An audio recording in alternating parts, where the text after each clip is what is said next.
We are under the lights at Safeco Field, and we have the lineup for tonight's game. DJ LeMahieu is leading off at third base. He was at second base in the original lineup, has been moved over to third. Aaron Judge is out there in right field. He leads the Yankees in home runs with 19. Gary Sanchez has the average up to 230. He's also got 14 dingers, been doing a nice job behind the plate as of late as well. Giancarlo Stanton is your DH tonight.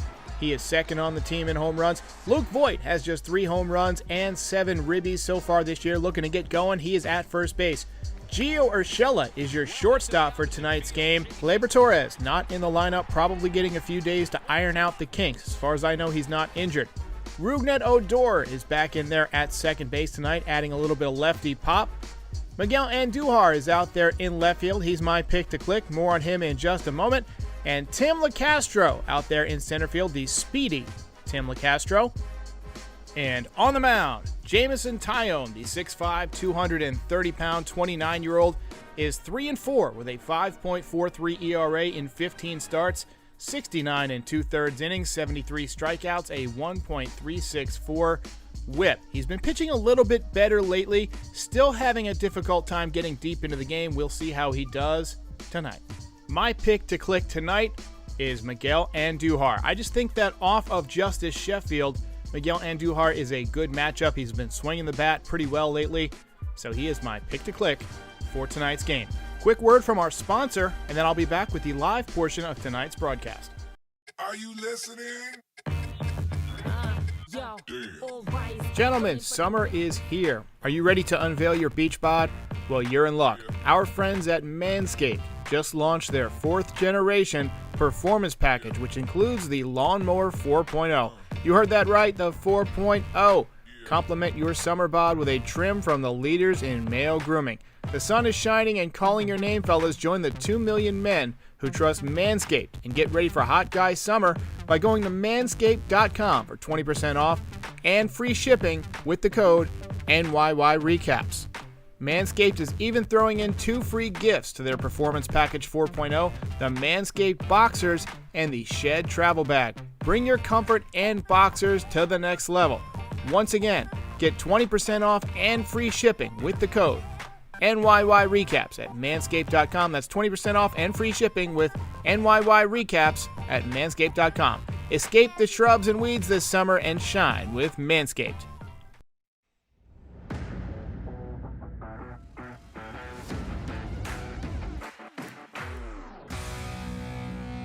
How's it going, everybody? Welcome to the first ever live episode of Yankees Game Day. I'm so happy to have you. A few quick things before we get to the audience portion of the stream. Tyler Wade has been sent down, giving the Yankees even one less left-handed option. And actually, he was doing a nice job out there in center field. It's interesting that they trade for Tim LeCastro, who's a speedy guy, and they send down Tyler Wade. So you're robbing Peter to pay Paul. And Tyler Wade was doing a nice job out there in the outfield, filling in. Makes me wonder if he was a clubhouse issue or something like that. Update on Gleyber Torres. Aaron Boone says he has cramping in his hamstring and is getting some more testing. He should get his eyes tested while he's in the trainer's room, in my opinion. Also, rest in peace to legendary film director Richard Donner, who died today at the age of 91. Directed some of my favorite movies of all time: Lethal Weapon, Superman, Conspiracy Theory, and Scrooged. All-time favorites. Topic for tonight, which I will attempt to take comments on.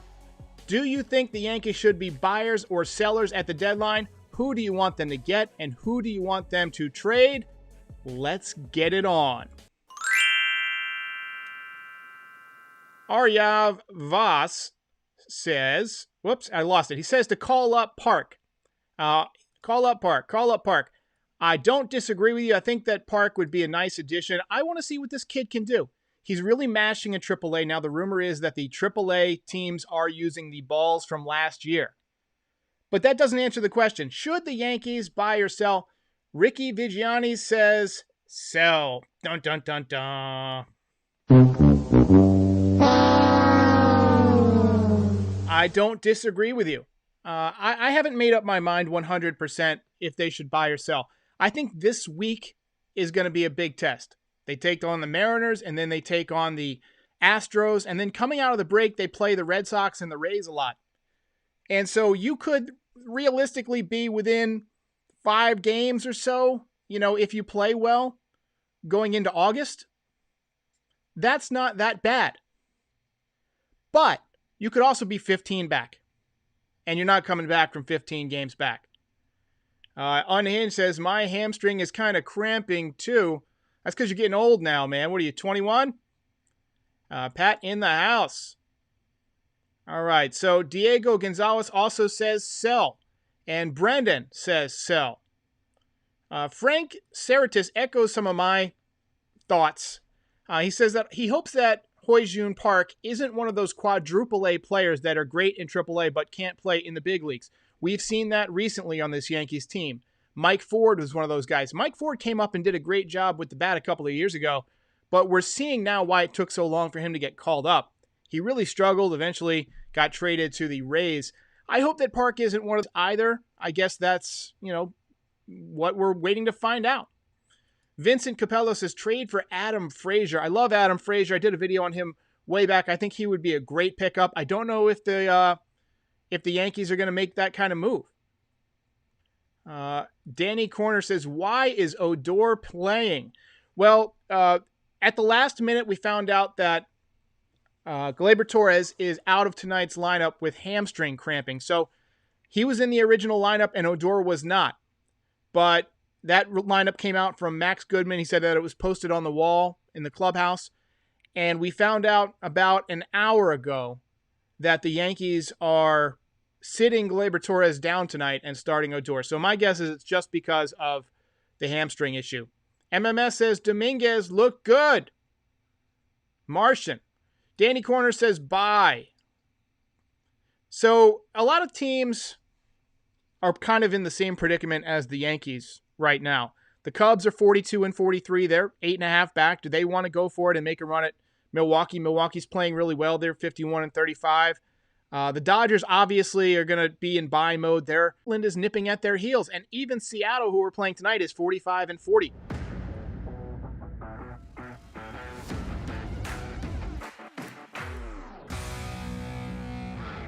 I think we lost internet for just a second, but I was talking about how the American League West is also close. Basically, Houston is up by 3.5 over Oakland, and Seattle is 7 games back. So they've got a real shot. MSG is a factory of sadness, says sell. Gotta blow it up. We're not winning anything with these guys. Daniel Milo says Yankees should call up Park and send down Crispy. Yeah, I really don't like Brooks Kriske. I'm shocked that they protected him rather than Garrett Whitlock, because Whitlock, from everything I've seen, looks phenomenal. Luke Hughes says big buyers or sellers, nothing in between. Yeah, I don't want any half measures, right? That's in Breaking Bad. There's this great speech by Michael Ehrmantraut about half measures, and sometimes it just doesn't work out the way you think it should. So you need to either go all in and try and win this thing, or you need to just send up the white flag and sell off any assets you can trade. I really think that the Yankees need to clear some payroll because this team needs some obvious changes. They're way too right-handed. Their pitching is not very deep, we're finding out. Martin Colunga says, hey, Derek, did you see what Ottavino said to Ohtani on his birthday? I did not, so please enlighten us. Let's see. Pappy Sapote says, because Yankee scouts and Brian Cashman suck, that's why Kriske was protected. Yeah, the scouts have not been good. I was looking at a post about Yankees draft picks for the last 20 years or so. The Yankees haven't produced a lot of great players in their early draft picks. They've had some guys come around and be pretty good. Their international signings have been pretty good. But whoever is in charge of the drafting process really needs to go. I mean, there's just nothing else you can say about it. The draft has not been good to the Yankees. I will say this, though. Some of the more recent players they've taken, such as Anthony Volpe, is really, really playing well. Volpe is really, really having a good season. Richard Rushi says, Donaldson to the Mets, Berrios to the Yankees, prospects to the Twins. That would be an interesting move. I don't know that I don't know that the Mets would want Donaldson. He can be a handful in terms of like the clubhouse presence. I think I'm not sure that they want to make that move, but it makes sense if they need a third baseman. Yankee Life says, do you think the Yankees can get Alberto Mondesi? He's on the 10-day IL right now. Should be cheap. He's a switch hitter with contact and lots of speed. I'll say Gleyber Torres back for Mondesi. It wouldn't surprise me for Cashman to trade for somebody who is on the injured list. That seems like something he would do. It's not something I would do. THG says, if the Yankees sell, what pieces would bring us the most value outside of Judge? Well, that's an interesting question. I mean, it depends on who you're trading with, right? I mean, different teams have different needs. I would think that Chapman, if he has a couple of good outings before the trade deadline, maybe you can move him. I'm not convinced that he's a big game pitcher. I don't care what he posts on Instagram. I'm not convinced he's a big game pitcher. He's had it done to him too many. So, Chapman is somebody that could have value just because he is a bullpen arm, and a lot of teams need bullpen arms. If they decide to move Chad Green, he's relatively cheap, and he could be a really good relief pitcher going into the playoffs for somebody. And this is if they sell. I don't think they're going to trade Green, but if they decide to go all in, no half measures, and sell, Green could be somebody that they move. Jinx says Stanton has to go. He makes the lineup very inflexible. You're not wrong. I'm going to go ahead and agree with you. I wholeheartedly agree.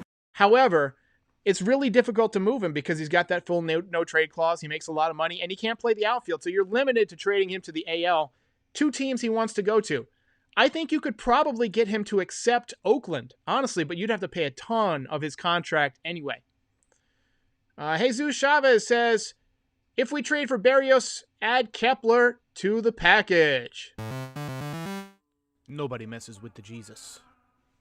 And you get your own custom sound effect because you contribute so much to this channel. That reminds me, by the way, we've started a Patreon, however you say it, for this channel. Let's see. Danielle Milo is apparently asking about collaborative stuff. You can go to my email, which is nyyrecapsdaily@gmail.com. Let's see. Joseph says, buyers, bite thy tongue and let the boys play.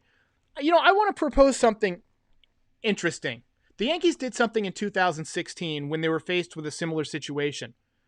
They both they sold, but they also bought like mid-level players, and then they also called up some prospects. Like they called up Judge and Tyler Austin, Gary Sanchez.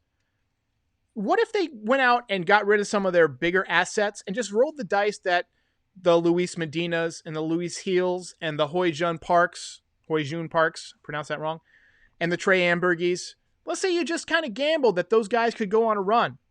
But the problem is, the longer you wait to do it, the less of a chance you have of it working out because you'll have to make up more ground.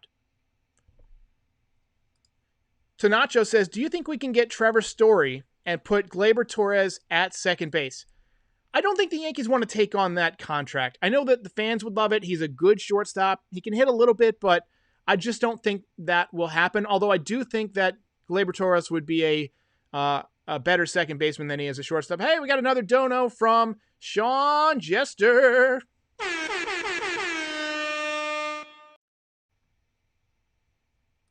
Jesus Chavez says, if I get a special sound, can it be a homer? Jeebus.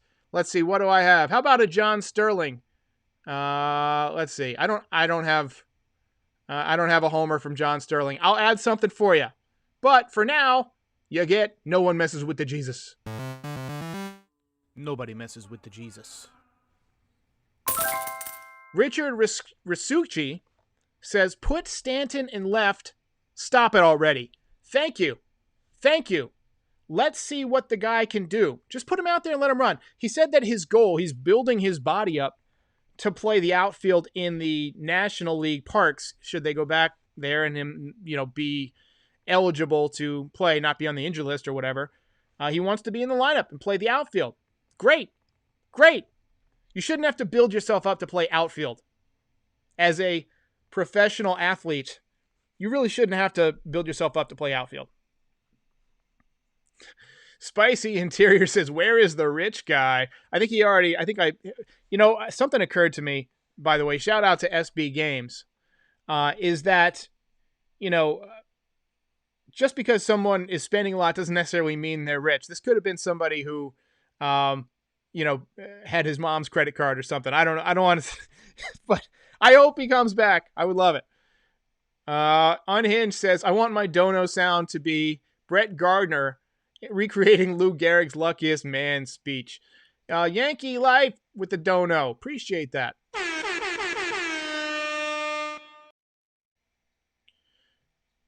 Daniel Milo says, if the Yanks call up Park and he rakes, what do we do with, says Nix, I think you meant Hicks. Hicks is injured. He's out for the season. But let's say you call up Park, and over the last 2 months of the season, he hits .320, has an OPS around 750 or 775, does really well. I think you have to consider letting him battle it out with Hicks for the starting job next year. There's Aaron Hicks. Let's see. Sean Jester says, should Glaber be moved before it's too late? Don't know hype. So, as far as Glaber Torres goes, his value is at an all-time low right now. If you can fix Gary Sanchez, which it appears that Marcus Timms has done, you can fix Glaber Torres. The guy hit 5 home runs in spring training. He's hit 3 since. It's not a lack of power. He hit those baseballs over the fence. He can do it. We saw him hit one 15 rows deep in the left field bleachers on Mother's Day. The guy can do it. The guy can still hit. Only problem is, he's not hitting for power right now. I think that if you can adjust his mechanics, I don't know if it's his vision or if he's too late to the ball. It could be his leg kick. He's another guy who at times has a high leg kick. He could be one of those guys who's searching for consistency in his stance and his swing. He changes it up a lot. Sometimes a leg kick, sometimes no leg kick. When you're changing it up, it can screw up your timing. I think Glaber Torres needs to simplify it. If I was Glaber Torres, this is what I would do. And I said this in the last time I did a video about him. I would back off the plate about 3 or 4 inches from where you're at right now. Just so that your bat is not quite long enough to get to the outside corner when you stretch it fully out. You want it to be just a hair short. So that way you know if you can reach it with your bat, you can hit it, it's a strike. And if you can't reach it, if you have to lunge to reach it, then it's not a strike. So you back off the plate a little bit and you wait for the ball to travel. You wait for the ball to get deeper in the zone and you use right field. There's a big open side in right field. They almost always put the shift on him. You just wait and just hit a line drive right where the second baseman would usually be playing. It's going to result in a bunch of hits. That gets you feeling good. And then maybe you are a little bit early on a hanging slider once in a while. You hit it out of the ballpark. Honestly, I think Glaber could be a .330 hitter if he, didn't focus on trying to hit home runs. But he does, and that ironically causes him to not hit as many. I just saw a comment about Andy Stankiewicz. I remember Andy Stankiewicz. Oh, my goodness. Jack Wagner, Andy Stankiewicz. That was probably early 90s. I think I had another super chat, but I don't see where it went. I may have missed it. So sorry about that. Word Lifer says, call up Kevin Moss. I like the way the chat is going. How about some Shane Spencer? How about some Ricky Leday? How about we grab Jose Canseco off of waivers? We got another super chat here. Who is your dream manager for next year? From Craig Safola. We're going to go with the Dono hype. Dream manager for next year, Don Mattingly. I don't know if it can happen. I don't know if he would leave Florida, but you got to think that manager of the New York Yankees is a better job than manager of the Florida Marlins, even if the Yankees are not playing well, because the Yankees still have a winning record. They're 42-41. The Marlins are 36-47. And he's one of the most beloved heroes in Yankees history. We should make Loizaga or Green our new closer, says Mariela Ramirez with the Dono hype. I 100% agree about Green. I think Green would be a good closer. Green is still going to be a good pitcher for a couple years. So if you're able to deal Chapman, which I think you probably could, putting Green as your closer would work out well because he's not expensive, so you're not eating up a ton of salary with that spot of the bullpen. That allows you to put Loizaga, who can pitch multiple innings also, as your setup man. And Green can pitch multiple innings too. So you could potentially go, 6th, 7th, 8th, 9th in a big game with Loizaga and Green. And you have Britton as a lefty, should you need him, though Britton is injured right now. He should hopefully be back pretty soon.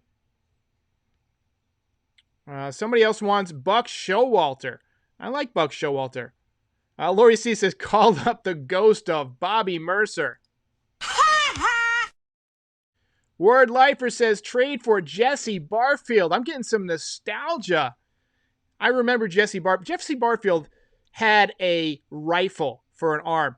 Damian Aviles says, Eric Kratz for manager. Ooh, I like that one. That's a good one. I'm going to give you the applause. I didn't even consider Eric Kratz. I think he would be a fantastic manager. Michael Volpe says, trade for Ken Phelps. Jay Buhner was traded for Ken Phelps. There's a great Seinfeld skit about that. How could you trade for Jay Buhner? Or how could you trade Jay Buhner for Ken Phelps? It was. I don't remember. It was Jerry Seinfeld's dad in the show, and it was he was arguing with a fake George Steinbrenner, which was, I believe, played by Larry David. And he was like, "Oh, my baseball people kept saying Ken Phelps. One of the great all-time episodes.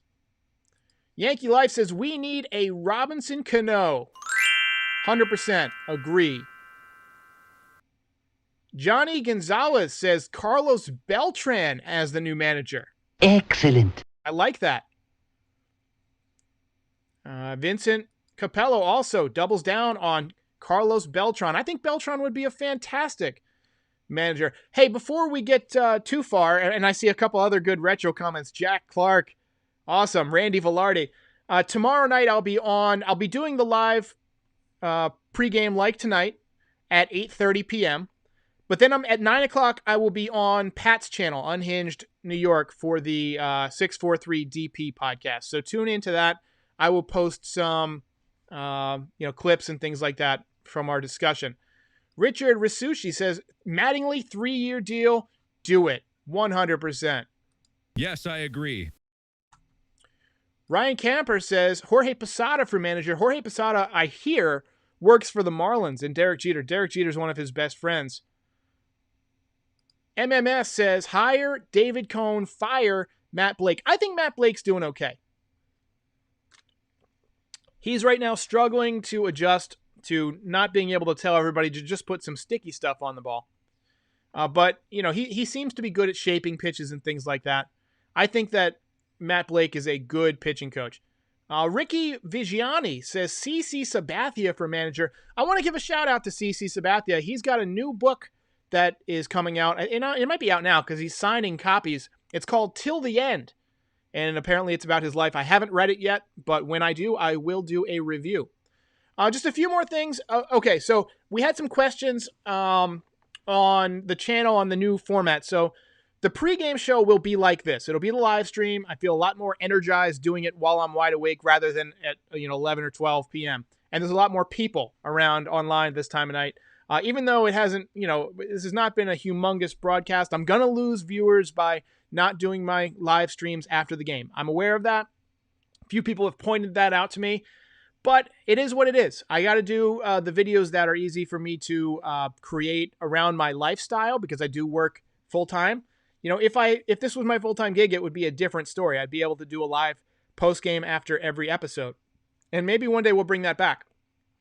I am going to do live post-game reactions after weekend day games.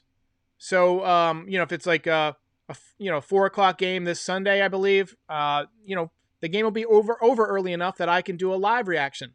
It's only though I'm avoiding doing those late night reactions that are like 11:30, 12 o'clock because I'm half asleep. I'm tired. I've been looking at screens all day. My eyes are burning. Half the time there's mistakes on the screen and that bothers me the next day. So my goal is to make these better, to put out really quality content.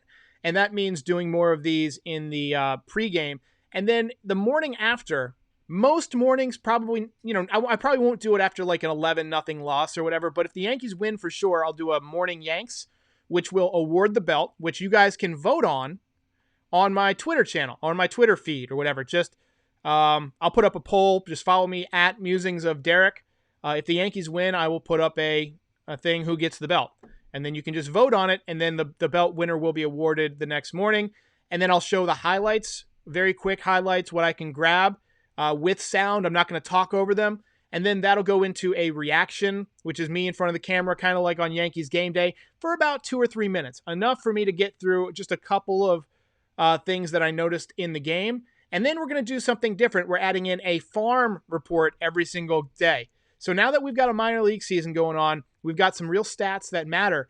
So I'm going to highlight 3 players each day and just kind of show their stats and do a little voiceover talking about how they're doing and how they could factor in. So that's kind of where this channel is headed in the future. I appreciate all of the wonderful comments. We've got a Patreon now. We've got a couple, at least 1 or 2 people have joined already. Lori C says, call up Graham Lloyd. Graham Lloyd was awesome. He was an Australian guy, and he was big in that brawl that was, what was it? The Orioles, 1998. Junior B says, Derek, do you work at Walmart? No, I don't work at Walmart. It's awful. Jack Wagner says, when is Scott Kamenicki going to be called up? Wasn't Scott Kamenicki, wasn't he like missing part of a finger or something? Or was that Bob Wickman? One of those guys was. Ryan Camper says, by 2023, Jason Dominguez can be in the show. Let's take a look at what Jason Dominguez is doing this season. I'm going to pull up the MILB, and we're going to take a look at Jason Dominguez. Jason Dominguez. Oops. I've got an ad. We're going to take a look at some prospects here.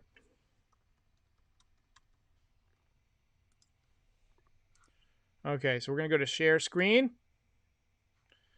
So Jason Dominguez, this is where I get my stats from. MILB.com. Jason Dominguez so far this season, 2 for 11, just 11 at bats. He does have a 500 on base percentage because he's a walk machine. He's got 1 stolen base. But, it's only been 5 games, so not playing a ton yet. Anybody else you guys want to take a look at? Let's take a look at Estevan Floreal and see how he's doing.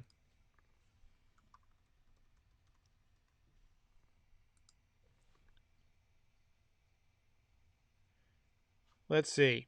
Estevan Floreal, overall, hitting .234, 9 home runs, 23 RBIs. I think he's doing better at AAA, though. Let's take a look at a closer breakdown of his stats. So far in AAA, he's batting .235 with a .353 on base percentage, 5 home runs, and 17 ribbies. So not terrible, not great, but advancing slowly. Let's take a look at who else they got on their roster that we should look at. Former first-round draft pick Kyle Holder is hitting .133. Like I said, Yankees not great at developing prospects. 27 years old for Holder. Let's see what Hoy June Park is doing. Park is batting .313 with 9 home runs and 28 ribbies. I'm going to move my own face off of here so it's not blocking the picture of the dude.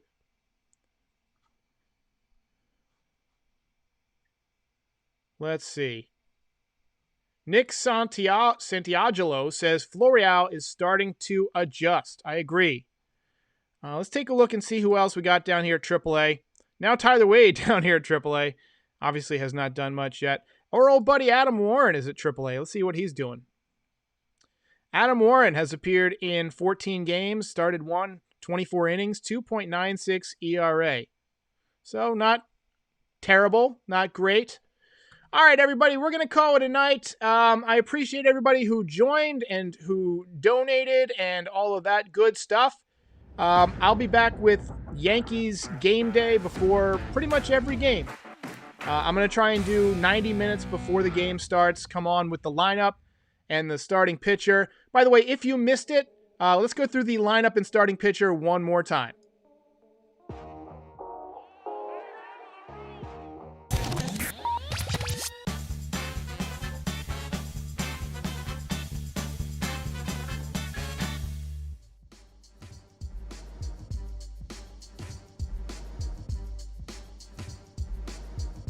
We are under the lights at Safeco Field, and we have the lineup for tonight's game. DJ LeMahieu is leading off at third base. He was at second base in the original lineup, has been moved over to third. Aaron Judge is out there in right field. He leads the Yankees in home runs with 19. Gary Sanchez has the average up to 230. He's also got 14 dingers, been doing a nice job behind the plate as of late as well. Giancarlo Stanton is your DH tonight. He is second on the team in home runs. Luke Voigt has just 3 home runs and 7 ribbies so far this year. Looking to get going. He is at first base. Gio Urshela is your shortstop for tonight's game. Gleyber Torres not in the lineup, probably getting a few days to iron out the kinks. As far as I know, he's not injured. Rougned Odor is back in there at second base tonight, adding a little bit of lefty pop. Miguel Andujar is out there in left field. He's my pick to click. More on him in just a moment. And Tim LeCastro out there in center field, the speedy Tim LeCastro. And on the mound, Jameson Taillon, the 6'5", 230-pound, 29-year-old, is 3-4 with a 5.43 ERA in 15 starts, 69 and 2/3 innings, 73 strikeouts, a 1.364 whip. He's been pitching a little bit better lately, still having a difficult time getting deep into the game. We'll see how he does tonight. If you enjoyed this video, please like and subscribe. It helps other Yankees fans find the channel. If you really enjoyed it, check out the swag section. We've got tons of great designs to support all your favorite Yankees. And if you simply cannot get enough Yankees content, check out the podcast version of this channel, The Frieze by NYY Recaps, available wherever you get your podcasts. I'm Derek. Thanks for watching.